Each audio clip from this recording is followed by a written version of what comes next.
In this video, we're going to talk about how to become a sales master. Now, if you love sales content, if you want to learn how to close deals consistently on a consistent basis, do me a favor and click the subscribe button below so you can get consistent content on a weekly basis.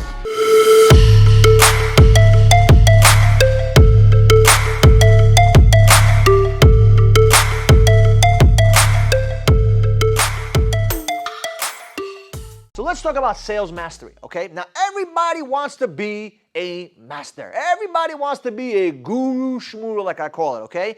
But just because you have a title of CEO or sales manager or whatever it may be, a director, doesn't mean squat, right?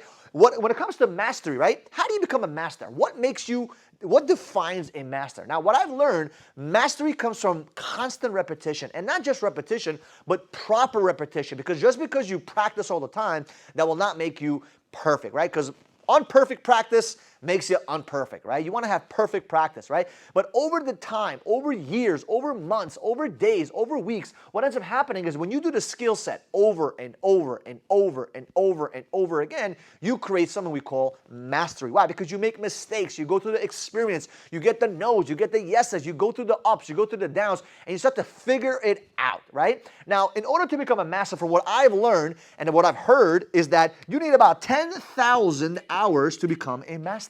Right? To master anything, whether it's being a video game genius, right? Whether it's being a software engineer, whether it's being a salesperson, whatever it may be, you want to have at least 10,000 hours into your craft, into your sales game. Now, what that basically means is very simple. If you only put 1,000 hours, does that make you a master? Probably not. Okay? And if you put 20,000 hours, does that make you a master? Maybe, maybe not. But the general thumb is that if you have 10,000 hours, it gives you a good enough basis of information of what to do and what not to do, right? Now, everybody wants, like I said, everybody wants to be a guru, everybody wants to be a sales master, everybody wants to be the best of the best. But what's the actual proper process to become a master? And how do you know if you master something, okay? When you start learning something for the first time, okay, before you even learn it, there's something called unconscious incompetence, meaning you don't know what you don't know. Like, for example, I don't know, there's a lot of things out there that I have no clue, right? Space, astronomy, I have no idea. And that gives me zero knowledge of that information. The second level of learning is called conscious incompetence, right? Meaning I know that I don't know, right? I know I don't know about astronomy. I know I don't know about, Mars and Jupiter, all these crazy things out there. I have no idea. I'm consciously aware that I don't know something, right? In the first level, I have no idea what I don't know. There's things that we don't both know at all. But then you have the third level, okay? The third level of learning, okay, is you consciously are competent, meaning you're going through the motions, but you got to constantly think. You got to constantly use your brain. You got to constantly understand, like you're kind of following the steps. Think about when you first rode a bike, right? When you got on top of that bike, you're like, oh my God, pedal. Oh my God, I got to watch the balance. You were just so focused on the process that you weren't able to do anything but just focus on that, okay? And think of it this way, a couple of years down the road, you're biking, you're doing triathlons, all of a sudden, when you're biking, you're not even thinking about the pedaling, you're not even thinking about the gears. What are you thinking about? How do I get to my goal? And that's the fourth level of becoming unconsciously competent. When you're doing things without you even thinking about it. Think about when you drove to your job today. Think about when you drove to the gym yesterday. Did you actually sit there and think about driving?